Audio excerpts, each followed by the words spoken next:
let's remember what we're commemorating. We're commemorating a brutal, atrocious attack on our class. An attack in Manchester 203 years ago this year, where we saw what the state will actually do when it doesn't like when you stand up for it. It's so important that we don't remember these things as things in the past, as history, because I tell you, comrades, it's happening all over again. What happened? People peacefully gathered to raise their voices, to have a right to play a part in the democracy of this country. They were brought and gathered in a place, and basically what happened was a pre-planned attack by soldiers, by the militia, to try and cut and stop their voices. 38 years ago, in a cornfield near the Orgreave coking plant just outside Sheffield, miners were ushered into a field very different from any other day of protest during the 84-85 strike, where the police were leading people in. And then, when the order was given, that huge row of police parted, and we've seen what happened. Police on horseback and with batons came out and beat up anybody who was trying to make good their escape. This wasn't a so-called battle, this was a police riot, and it was ordered by the Tory government of the day.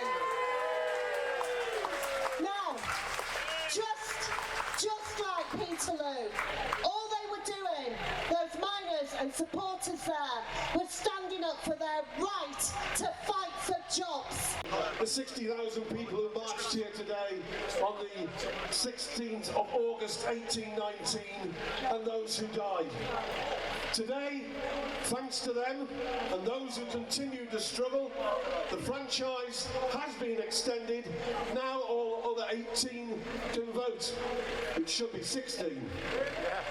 But essentially, we only get to choose every 4 or 5 years which set of defenders of the status quo of the market system rules over us. It could have been different if Jeremy's momentum in 2017 hadn't been so viciously sabotaged. There was a real prospect of change. So we've got universal franchise, but it doesn't extend to the economy.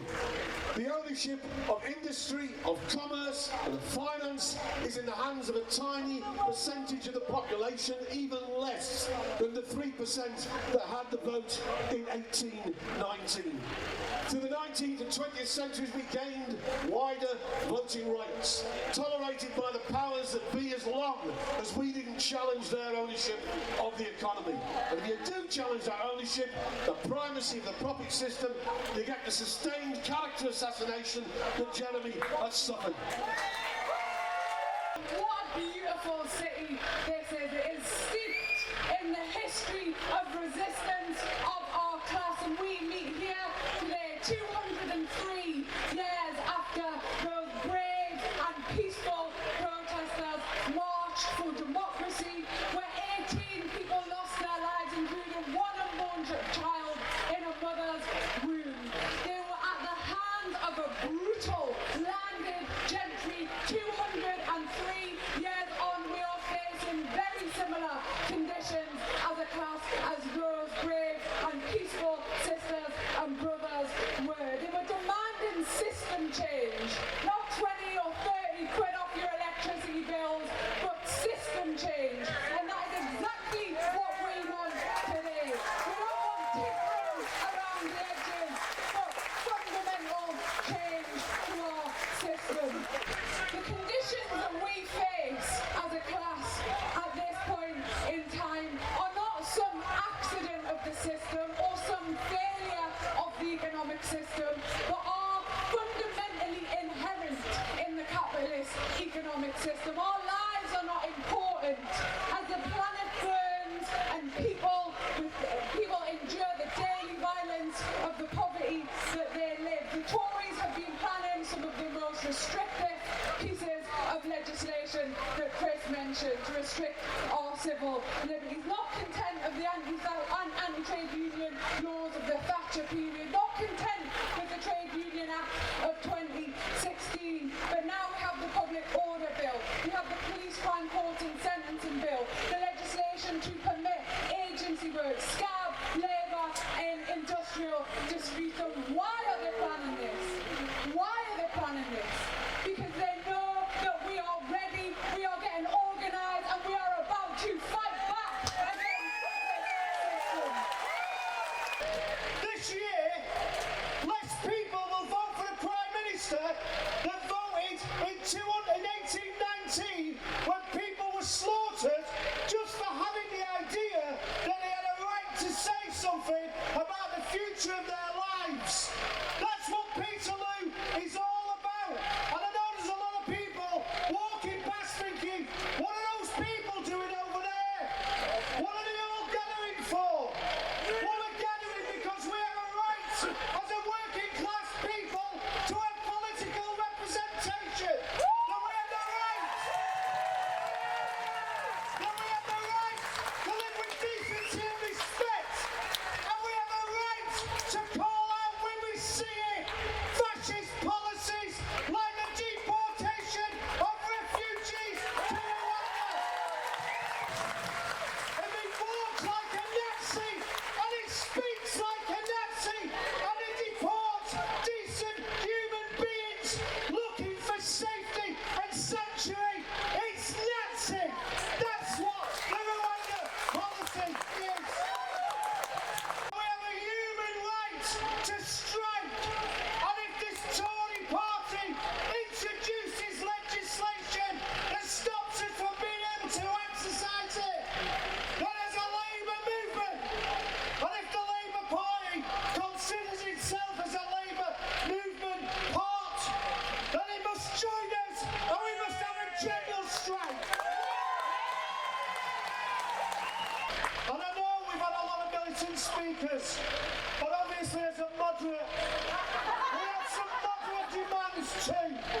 If you want our votes, first of all, we have a right to food, not the right to use food banks, and we want it enshrined in law. We have a right to decent pay, and that means no worker earning less than £15 an hour. All workers, all workers.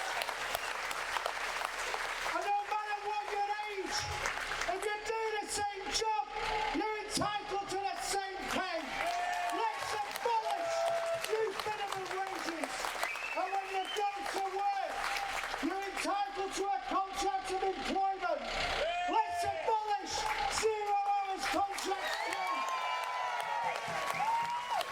Comrades, when we stand together, we make changes. Look at our history. We built the NHS because we demanded it. We made them build council homes because we are entitled to them. When we stand together, we are unstoppable as a people and as a class, and that's why they're afraid. Stand together at every picket line. In solidarity with everyone in each of the community. Solidarity. I want to finish on this. In the 1980s, I fought a dispute to defend working women in a shop who were sexually harassed by the area manager. He made a film about it. Glenda Jackson played me in the film. But the point was, that dispute led to changes in the law. They were ruthless. The company was ruthless. They were suing me for £250,000. They were suing my father, who was an old man, and my brother, who was a young unemployed lad. And the union. The point being the union. And in the end of the day, if we want to fight against injustice, we have to break the law. And we broke the law. We broke the law, the anti-trade union laws.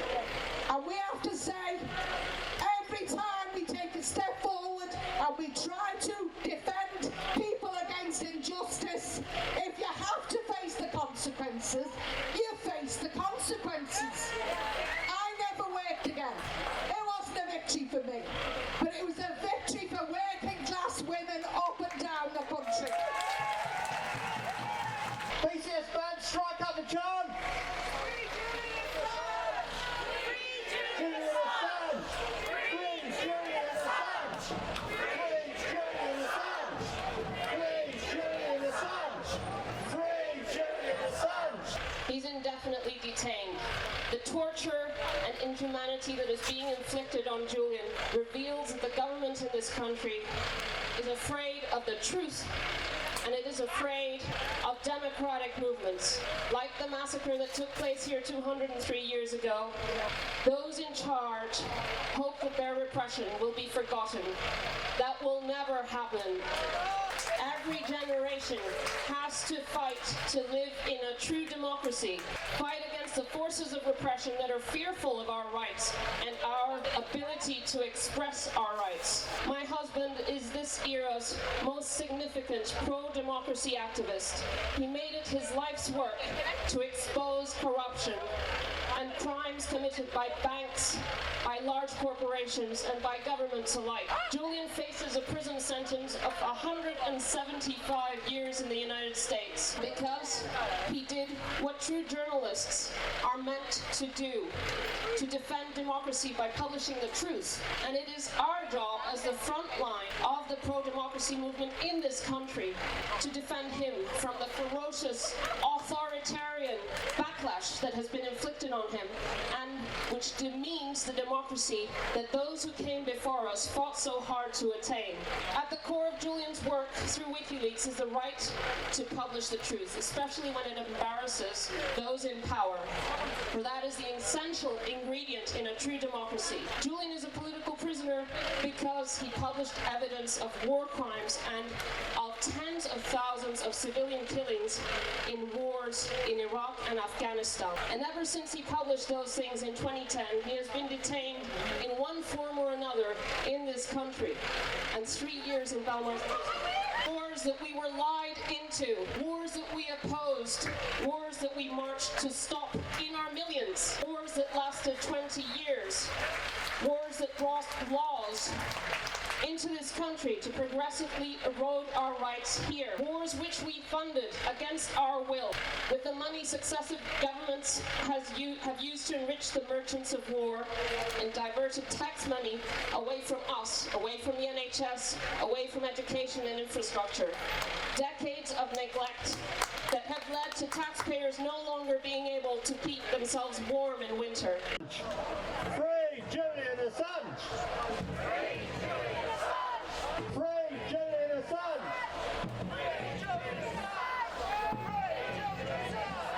Thank you.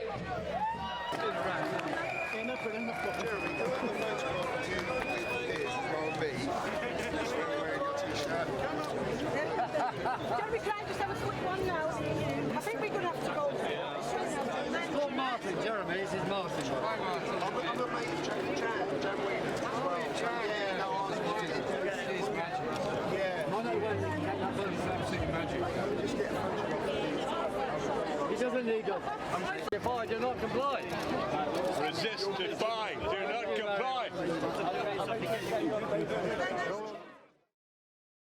What happened in Manchester that day has lived on. Who remembers the Dragoons as heroes? Who remembers those that were killed and those that were deported as heroes? The latter are always the case. The former were those acting on behalf of the state that killed those innocent people here in Manchester that day. We remember Peterloo, and it's managed to get its way into most school history books. But there were other occasions like that at that time of political ferment in the early 19th century. In 1821, the Cinderloo Massacre took place in Shropshire. Called the Cinderloo Massacre because when the Dragoons were brought in to try and control a strike of 3,000 miners, the only weapons that the miners had were cinders from the ironworks where most of them worked. They were miners and iron workers, and they threw cinders at the Dragoons. They were defeated, they were denigrated, and one of them, Thomas Palin, was executed for leading a miners' and ironworkers' strike in Shropshire at that time. That wasn't so far away from here. We remember them, and we remember 10 years later, William Jobling, a miners' leader near Jarrow, who led a strike of miners who were opposing the reduction in their pay and the lengthening of their hours of work. He was executed and his body carved up on a gibbet and put into an iron cage and dragged by a team of horses on a cart around every mining village around Jarrow as an example to the others, in the same way that the Shropshire miners and ironworkers were campaigning for better conditions for children working in the mines. The only victory was the children's hours of work were reduced to 12 hours per day. Our children need to understand this history of this country and of the working class movement that brought about those changes. The Tolcommon martyrs came afterwards, and they are quite rightly remembered for the wonderful brave men that they were. So we have to understand all of that. But when we commemorate Peterloo and all the others, we stand in solidarity with those today that are opposing job cuts, wage cuts, speed ups and reduction in working class living standards. That's why today we send our absolute solidarity to the RMT, to ASLEF, to the TSSA and all the rail unions for what they're doing. We send our solidarity to the Communication Workers Union for what it's doing for postal workers and telecommunications workers. We send our solidarity to the UCU, to the NEU and all those in the education sector who are balancing now to take action in order to protect jobs and living standards. And we send our solidarity to the health workers in all the unions, Unison, Unite, the Royal College of Nurses and all the others. Because the common thread going through all of those is there's been 10 years of wage control, there's been 10 years of reductions in living standards, and now those living standards are being eaten away by 11% inflation and by the looming terror, and it is a looming terror of the rise in energy and other utility bills that's coming down the road. And so it is about how we present some kind of radical alternative. I'm not very interested in regulating monopolies that were sold off under Thatcher and Major at cut down prices. Mail, rail, water, energy companies, telecom companies, all of which were sold under value, all of which massive profiteering took place as a result of it. And water companies that every year waste more water than could fill Loch Ness as they export their profits somewhere else and leave us to pick up the pieces of burst water mains, shortage of water supply and pollution of our rivers. Hundreds of thousands of sewage discharges last year. So what's the answer to this? Is it regulation or is it public ownership of those organisations? It's got to be public ownership. It's got to be public ownership of all those what are actually utterly natural monopolies. And so this summer is to me a summer of determination and a summer of great hope. We can mobilise in our tens of thousands in support of all those groups. And I tell you this, when I've been on the picket lines with the rail workers and others, there was a time when you go on a rail workers picket line, you'd get a lot of abuse from the travelling public. Not this time. Not this time at all. So many say, well actually, you're doing it for me. You're doing it for me, you're helping me, and I in turn will help you. So the Enough is Enough campaign is a very important step forward in all of that. But don't think it's going to be quick, and don't think it's going to be short, because it won't. We're going to be in for a long haul from this summer of determination, and I think the winter will be an interesting time. When the horror of those energy bills flows in, the 4,000 bill that's coming to most households, the cold winter, the high prices, the shortage of food, and the shortage of ability to warm the place. That's what's coming down the line. But we draw strength from the support and solidarity we've got. And if I could just be so bold as to quote a little bit of Shakespeare. Now is the winter of our discontent, made glorious by the son of York. Our bruised arms hung up for monuments, our dreadful marches to delightful measures. Now is the winter of our discontent. This cost of living crisis is a crisis not caused by the alleged greed of wage demands, not caused by the BBC analysis that it's wage-led inflation we're facing. I don't quite know how they work that one out, since wages have been falling for the past 10 years. How can they possibly be blamed for causing inflation? But I'll tell you what is causing inflation. It's the greed, the profiteering, the payouts, the executive pay, the export of profit, the tax havens and the tax avoidance and the tax evasion. I resile from nothing that we put into our manifestos of 2017 and 2019. Those manifestos were and remain about redistribution of wealth and power. That is the reason we were so brutally attacked, as Ken has pointed out. And so it is about supporting those in whatever struggle they're in. But it's also about bringing new members into our unions. Young people working in the gig economy, on 0 hours contracts, staring at a mobile phone, hoping they'll get a food delivery in the next half hour, hoping they can deliver it in time, not to be fined by their own company for delivering cold food. The brutality of the gig economy and those computer platforms that decide how workers work. We've got to do better than that, because those workers are going through exactly what building workers and dock workers went through in the past. Embrace them, bring them into our movement, make our movement bigger, better and stronger. It is our confidence and our strength that will bring about changes. Unprecedented levels of pollution, unprecedented levels of damage to the natural world and the natural life cycle.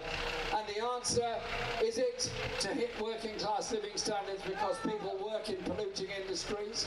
Or is it a green industrial revolution that invests in the clean energy of the future, that invests in the sustainability of the future, and an education system that encourages, incites and informs our young people, the better to empower them to fight the battles of the future.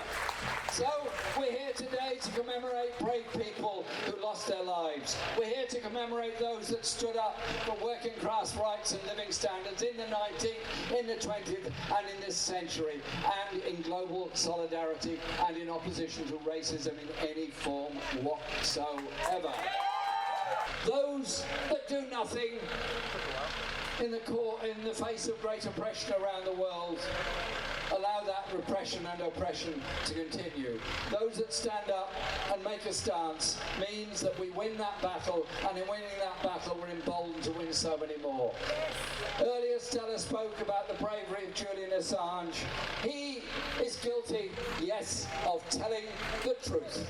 Stand by Julian Assange, and in standing by Julian Assange we're standing by all the other truth tellers around the world. Solidarity, support, friendship, and above all, hope. Hope for the future. Thank you very much. Thank you, Jeremy.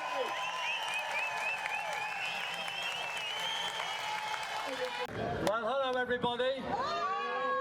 I know sometimes you have to stay around to do what we must. So we're here, I'm Piers Corbyn from Let the UK Live, and we've got a table over there. And I want to thank Alan and the FBU for organising what they have. I'm disappointed to be held to so late, but we will get the message across just the same. Now, Jeremy Corbyn used to be my brother. Now I'm his brother still. But we have a message which does differ from what he's saying now, although what he said in the past was fine. I want to say now that if the heroes of Peterloo had not marched and suffered losses, where would we be? The answer is, of course, we might not even be here. We might be in a tyranny. We don't know. They had to stand and fight, and we have to avenge them. And we have to avenge them with the deaths which are going to happen now, which we must resist. Price rises, food price rises, energy price rises will cause death this winter. And the Tory so-called election game doesn't address these things at all. They are trying to pretend everything is normal and all they've got to do is adjust the bank rate or something.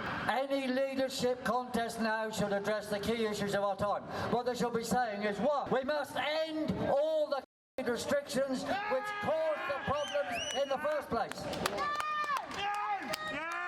Secondly, we must all end all the programs now, because those programs are making people ill and killing people as we speak. And we know resistance to these things does work. In the NHS, we had 100,000 who resisted, and then the government dropped those mandates.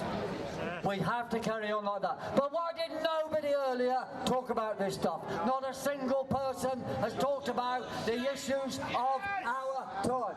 We are talking about it. And any future independent Labour Party will fail absolutely unless it talks about the issues of our time. Yes. Let's be clear. The programme is depopulation. It's a killing agenda. And Michael Yeadon, a former Vice President of Pfizer, spelled it out. He recently said there is no such thing as a respiratory called. There's no such thing. He said that. Now he'd know. That means everything we've done in the name of or had done to us, it was false and trickery and a hoax. No, I've got more than a minute. I was told promised 7 minutes before. Oh look, it's not just the Tories who are failing to speak, it's the Labour's unity that's failing to speak, and the fake left opposition within the Labour Party. Some of them are more Starmer than Starmer. That is an utter disgrace. And I will finish soon, but I do have a few more things to say. Let's be clear. We've had killing fields in Manchester. The new killing fields now are in the NHS programme. We have people being killed by syringes, not by scabbards. They've been killed by syringes, not by swords. They've been killed by syringes, not by swords. We'll press on. We have a duty in the name of all those who died at Peterloo to defend those who are being killed or will be killed and prevent any more killings. We are facing a new world tyranny on 6 legs, a cockroach on 6 legs. We have the virus con, we have the climate con, we have the war con, we have the physical jabbing. Suppressed debate in order to impose fake science. That is happening now. History is repeating itself. And they will agitate. This is why we're stood here. I can stand the policeman down right now for not doing his job. Don't tell me how I know common law. Resist! Do not comply! Resist! Defy!